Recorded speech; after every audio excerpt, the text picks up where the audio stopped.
For joining me. This is my reflection for the week of May 5th.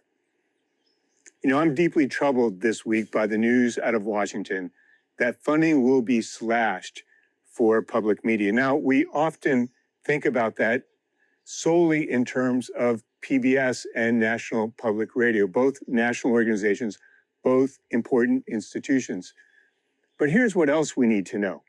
That funding supports local public media, local public television and public radio stations, which play critical, essential roles in the lives of our communities. In many communities where I'm working, like rural communities, there are news deserts. In many poor communities, there are news deserts where folks have no access to real news. And local public radio and television stations are their one trusted source. They're important for community connections. They're important when disasters strike for communicating across these communities about what local citizens can and need to do. Now, in my work with public media all across the country, I've learned that, yes, there is work to be done. Lots of stations, well, they need to cover more diverse perspectives. They need to have more different voices. They need to be more deeply rooted in their local communities. But I also know from my work with these local public radio and television stations that they provide such essential services.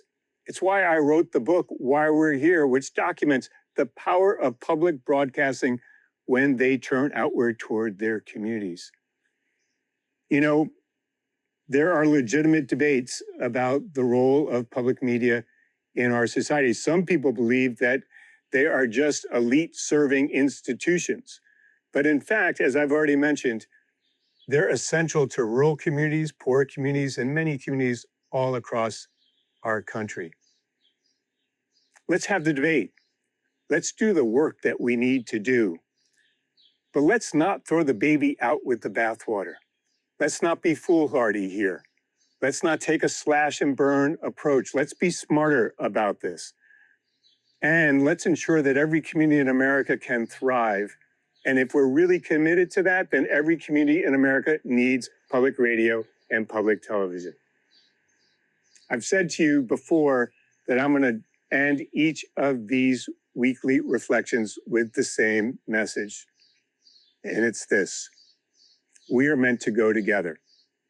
And today is no different than any other day. Thanks for joining me.